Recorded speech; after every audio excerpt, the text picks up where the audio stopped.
कल सुबह जब तुम उठोगे सब कुछ नॉर्मल लगेगा, जैसे हर रोज लगता है। फिर तुम बाथरूम का नल खोलोगे और उसमें से एक भी बूंद पानी नहीं निकलेगी। पहले तुम्हें लगेगा टैंक खाली है या शायद मोटर खराब हो गई है। फिर तुम बाहर जाओगे, लेकिन बाहर पूरी सिटी पानी के लिए एक लाइन में खड़ी होगी। एक बोतल वाटर मेडिसिन से ज्यादा वैल्यूएबल होगी। यह कोई मूवी नहीं है, यह साइंस फिक्शन नहीं है, यह 2030 की आने वाली वार्निंग है। 2030 सिर्फ एक कहानी नहीं, ह्यूमन सिविलाइजेशन के लिए काउंटडाउन है। साइंटिस्ट सालों से वार्न कर रहे हैं, लेकिन इंसान सुनना ही नहीं चाहती। हर सेकेंड हम अर्थ का फ्रेश वाटर ऐसी स्पीड से कंज्यूम कर रहे हैं जैसी स्पीड से वो रिकवर नहीं कर सकता। मतलब इंसान को जितना पानी चाहिए होगा, अर्थ उतना दे ही नहीं पाएगी। सबसे डेंजरस बात पता है क्या? क्राइसिस तब तक इनविजिबल लगता है जब तक वो तुम्हारे घर तक नहीं पहुंचता। और जब इंसानों को रियलाइज होगा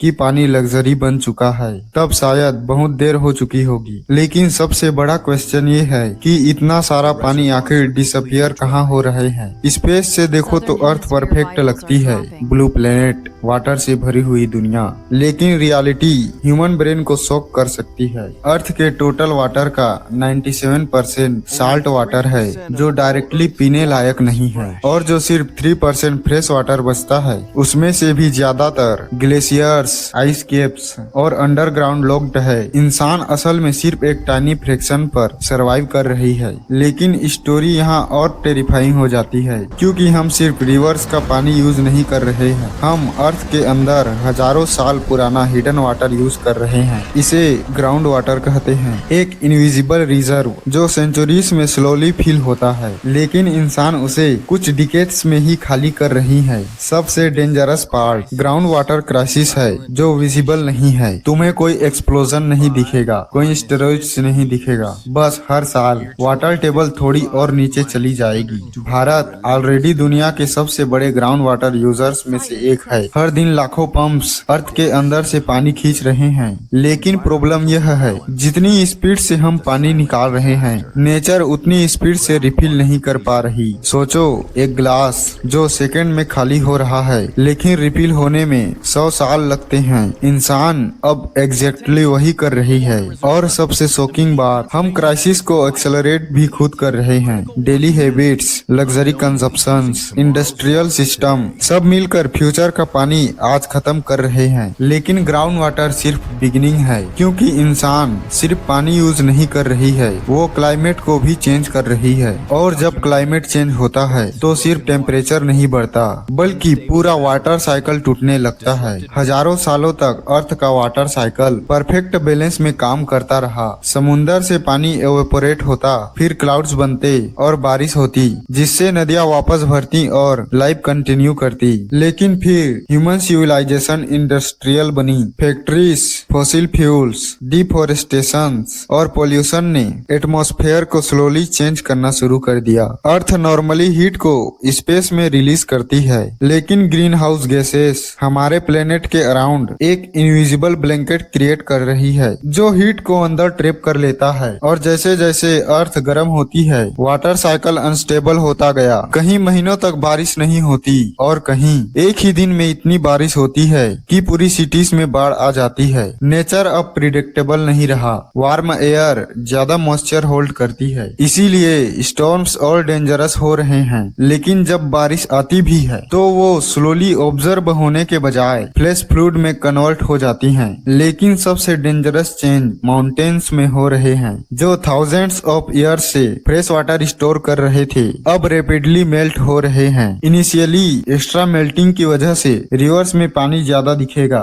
लेकिन यह टेम्परेरी इल्यूजन है, क्योंकि ग्लेशियर एक नेचुरल वाटर बैंक होता है, और जब बैंक ही खत्म हो जाए तो फ्यूचर में रिवर्स परमानेंटली वीक हो जाएंगी। ह्यूमन सिविलाइजेशन हमेशा रिवर्स के आसपास बनी। नील, इंडस, गंगा, इन सभी नदियों ने ही एम्पायर क्रिएट किया, और अगर रिवर्स वीक हुई तो मॉडर्न सिटीज भी वीक हो जाएंगी। क्लाइमेट चेंज का हॉरर सिर्फ हीट नहीं है, प्रॉब्लम ये है कि इंसान अब दो एक्सट्रीम फेस करेंगी, फ्लूड्स भी और सूखा भी। लेकिन अगर क्लाइमेट और पॉपुलेशन दोनों इसी स्पीड से बढ़ते रहे तो फ्यूचर का सबसे बड़ा क्वेश्चन ये नहीं होगा कि पानी क्लीन है या नहीं, क्वेश्चन ये होगा कि पानी बचा भी है या नहीं। और कुछ सिटीज ये फ्यूचर ऑलमोस्ट देख चुकी हैं। 2018 साउथ अफ्रीका का केप टाउन हिस्ट्री का सबसे टेरिफाइंग मूवमेंट में से एक फेस कर रहा था। गवर्नमेंट ने वार्निंग दी कि अगर सिचुएशन वर्स हुई तो सिटी का पब्लिक वाटर सप्लाई बंद करना पड़ेगा। इस मूवमेंट को नाम दिया गया डे जीरो। एक ऐसा दिन जब मिलियंस लोग घर के नल से पानी नहीं ले पाएंगे, गवर्नमेंट वाटर स्टेशन पर लाइन लगानी होगी। जब पानी कम होता है तो सोसाइटी का रियल फेस सामने आता है, पैनिक, फियर और सर्वाइवल इंस्टिंक्ट। सिर्फ केप टाउन ही नहीं था, भारत, अमेरिका, मिडिल ईस्ट, दुनिया के कई regions already dangerous water stress face कर रहे हैं। भारत के कई शहरों में रेपिडली ग्राउंड वाटर कम हो रहे हैं। हर साल वाटर लेवल और नीचे चली जाती है। कुछ गांवों में लोगों को सिर्फ एक बकेट पानी के लिए किलोमीटर्स चलना पड़ता है। सबसे डिस्टर्बिंग रियलिटी वाटर क्राइसिस सबको इक्वली इफेक्ट नहीं करता। रिच एरियाज फिर भी सरवाइव कर लेते हैं, लेकिन पुअर कम्युनिटीज सबसे पहले इम्पैक्ट फेस करती है। एक सिटी सिर्फ पानी से सरवाइव नहीं करती, पानी फूड ग्रो करता है, इलेक्ट्रिसिटी सपोर्ट करता है, इंडस्ट्रीज चलाता है, हॉस्पिटल सस्टेन करता है। मतलब जब वाटर फेल होता है तो पूरा अर्बन सिस्टम कोलैप्स होने लगता है। सोचो एक दिन तुम्हारे घर में एक भी ड्रॉप ना बचे, ना कुकिंग, ना शावर, ना ड्रिंकिंग वाटर, सिर्फ साइलेंस। एक्सपर्ट्स डरते हैं कि फ्यूचर में वाटर राशनिंग नॉर्मल लाइफ का पार्ट बन सकता है। हर फैमिली को लिमिटेड सप्लाई, हर ड्रॉप ट्रैक्ड। लेकिन सिटीज ऑलरेडी स्ट्रगल कर रही है। तो इमेजिन करो जब दुनिया की पॉपुलेशन 10 बिलियन के पास पहुंच जाएगी, तब इंसान को सरवाइव करने के लिए कितना पानी चाहिए होगा। जब सिटीज कोलैप्स होने लगती हैं, तब इंसान यूजुअली नेचर को ब्लेम करती है, क्लाइमेट चेंज, हीट वेव्स, सूखा। लेकिन रियलिटी और भी अनकंफर्टेबल है, क्योंकि इस स्टोरी का सबसे बड़ा विलन शायद इंसान खुद है। हम सोचते हैं वाटर सिर्फ वही है जो हम बोतल में देखते हैं या नल से निकलता है, लेकिन मॉडर्न दुनिया इनविजिबल वाटर पर चल रही है। दुनिया ऑलमोस्ट 70% फ्रेश वाटर सिर्फ एग्रीकल्चर कंज्यूम करता है। हर क्रॉप, हर फ्रूट, हर grain thousands litre water consume करता है। एक सिंपल कॉटन टी शर्ट बनाने में हजारों लीटर्स वाटर लग सकता है। Food, clothes, electronics, human civilisation की ऑलमोस्ट हर चीज हिडन वाटर कंज्यूम करती है। फैक्ट्री सिर्फ एक प्रोडक्ट नहीं बनाती, वो रिवर्स को भी कंज्यूम करती है। कई इंडस्ट्रीज इतना पोल्यूटेड वाटर रिलीज करती है कि फ्रेश वाटर यूजेबल नहीं बचता।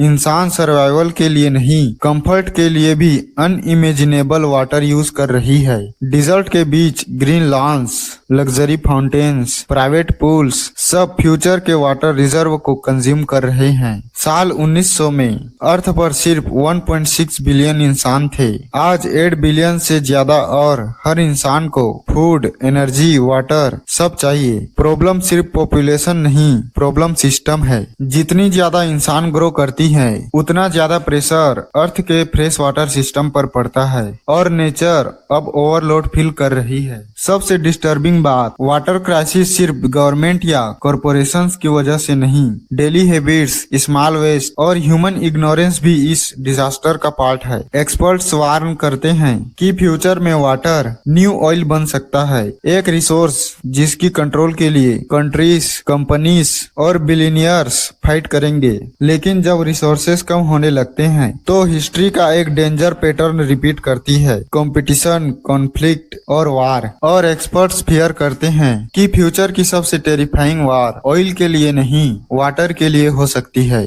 प्रॉब्लम यह है कि रिवर्स बॉर्डर्स को फॉलो नहीं करती। एक ही रिवर्स कई कंट्रीज को लाइफ देती है, और जब up stream country water control करती है तो डाउन स्ट्रीम रीजन्स खतरे में आ जाते हैं। मॉडर्न दुनिया में डैम्स सिर्फ इलेक्ट्रिसिटी जनरेट नहीं करते, वो पावर कंट्रोल करते हैं, फूड कंट्रोल करते हैं, वाटर सप्लाई कंट्रोल करते हैं, मतलब एंटायर सिविलाइजेशन कंट्रोल करते हैं। सोचो अगर एक कंट्री दूसरे कंट्री की वाटर रिड्यूस कर दे तो क्या होगा? Farming collapse, food shortage, migration, economy panic, water without firing a single bullet weapon बन सकता है। जब रीजन्स में पानी कम होता है तो लोग सरवाइव करने के लिए माइग्रेट करते हैं, और जब मिलियंस लोग एक साथ मूव करते हैं तो पॉलिटिकल इंस्टेबिलिटी बिगिन होती है। फ्यूचर में वाटर राशनिंग नॉर्मल लाइफ बन सकती है। हर फैमिली लिमिटेड लीटर्स, हर ड्रॉप गवर्नमेंट मॉनिटर्ड। जब किसी रिसोर्सेज की शॉर्टेज होती है तो ब्लैक मार्केट ऑटोमेटिकली बर्न होता है, और फ्यूचर में क्लीन वाटर इलीगल ट्रेड का पार्ट बन सकता है। हिस्ट्री में कई सिविलाइजेशन वाटर स्ट्रेस की वजह से डिसअपियर हुई। डिफरेंस सिर्फ इतना है कि इस बार रिस्क पूरी दुनिया है। वार सिर्फ बैटलफील्ड पर नहीं होती, कभी कभी वार किचन में होती है, जब पेरेंट्स अपना वाटर स्किप करते हैं ताकि उनके बच्चे सरवाइव कर सके। साइंटिस्ट्स फियर करते हैं कि क्लाइमेट चेंज, पॉपुलेशन ग्रोथ और वाटर स्कार्सिटी मिलकर फ्यूचर का परफेक्ट इंस्टेबिलिटी फॉर्मूला क्रिएट कर सकते हैं। लेकिन शायद सबसे टेरिफाइंग क्वेश्चन वार नहीं है। क्वेश्चन ये है कि अगर ह्यूमैनिटी फेल हुई तो 2030 के बाद नॉर्मल लाइफ एक्चुअली दिखेगी कैसे? एक ऐसी दुनिया जहां पानी बेसिक नीड नहीं लग्जरी बन चुका हो। सोचो 2030 की एक नॉर्मल मॉर्निंग, तुम उठते हो और सबसे पहले मोबाइल नोटिफिकेशन नहीं वाटर बैलेंस चेक करते हो। हर फैमिली को डेली फिक्स्ड लीटर पानी मिलते हैं, एक्स्ट्रा यूजेस पेनल्टी लगेगा, रिपीटेड वोल्यूलेशन सप्लाई कट करेंगे। फ्यूचर में वाटर सिर्फ सर्वाइवल रिसोर्सेस नहीं रहेगा, वो सोशल स्टेटस बन जाएगा। रिच एरियाज अभी भी फाउंडेशन अफोर्ड करेंगे, पुअर कम्युनिटीज ड्रिंकिंग वाटर के लिए स्ट्रगल करेंगी। वाटर क्राइसिस सिर्फ थ्रस्ट क्रिएट नहीं करता, वो फूड क्राइसिस भी क्रिएट करता है, क्योंकि बिना वाटर फार्मिंग इम्पॉसिबल हो जाती है, और जब क्रॉप्स फेल होते हैं तो प्राइसेस एक्सप्लोड करते हैं। फ्यूचर जनरेशन शायद रिवर्स को सिर्फ ओल्ड वीडियोस में देखेंगे, उनके लिए ओवरफ्लोइंग वाटरफॉल्स और ग्रीन फॉरेस्ट साइंस फिक्शन जैसा लगेंगे। जब सर्वाइवल रिसोर्सेज कम होने लगते हैं तो सिर्फ एनवायरमेंट नहीं, ह्यूमन साइकोलॉजी भी चेंज होने लगती है। Fear, aggression, anxiety daily life का पार्ट बन जाता है। इंसान सॉल्यूशन भी क्रिएट करेंगी, water recycling, AI farming, atmospheric water harvesting. Technology earth को सेव करने की रेस में होगी, लेकिन हर सॉल्यूशन फ्री नहीं होता। सी वाटर को ड्रिंकेबल बनाना पॉसिबल है, लेकिन एक्सट्रीमली एक्सपेंसिव, एनर्जी इंटेंसिव और पुअर कंट्रीज के लिए ऑलमोस्ट इम्पॉसिबल। शायद इंसानों का बिगेस्ट मिस्टेक ये था कि हमने वाटर को इनफाइनाइट समझ लिया, जबकि रियलिटी में हर ड्रॉप टेम्परेरी लोन था। लेकिन 2030 अभी भी डेस्टिनी नहीं है, फ्यूचर अभी भी चेंज हो सकता है। क्वेश्चन ये है कि इंसान वार्निंग सुनेगी या तब तक वेट करेगी जब तक लास्ट ड्रॉप गिर चुकी होगी। एक्सपर्ट्स के अकॉर्डिंग फ्यूचर कम्प्लीटली होपलेस नहीं है। आज भी अगर इंसान स्मार्टर सिस्टम यूज करे, वाटर वेस्ट रिड्यूस करे और नेचर को रिकवर होने का चांस दे तो सिचुएशन स्लो की जा सकती है। लेकिन बिगेस्ट एनिमी टेक्नोलॉजी की कमी नहीं है, प्रॉब्लम ह्यूमन माइंडसेट है, क्योंकि इंसान यूजुअली तब तक रिएक्ट नहीं करता जब तक डिजास्टर उसके घर के अंदर एंटर ना कर जाए। 2030 सिर्फ एक डेट नहीं, एक मिरर है जो इंसान को उसका फ्यूचर दिखा रहा है। शायद फ्यूचर को सेव करने के लिए इंसान को न्यू टेक्नोलॉजी नहीं, सिर्फ एक रियलाइजेशन चाहिए कि पानी रिसोर्सेस नहीं लाइफ है। और जब नेक्स्ट टाइम तुम नल खोलो तो एक सेकंड के लिए रुक कर सोचना कि अगर एक दिन उसमें से कुछ भी ना निकले तो क्या होगा। अगर तुम्हें लगता है कि इंसान को अभी भी वार्निंग सुननी चाहिए तो इस वीडियो को अपने दोस्तों के साथ शेयर करो, क्योंकि अवेयरनेस कभी कभी सर्वाइवल का फर्स्ट स्टेप होता है। सब्सक्राइब करो फॉर मोर डार्कनेस डॉक्यूमेंट्रीज, जहां रियलिटी साइंस फिक्शन से भी ज्यादा टेरिफाइंग होती जा रही है।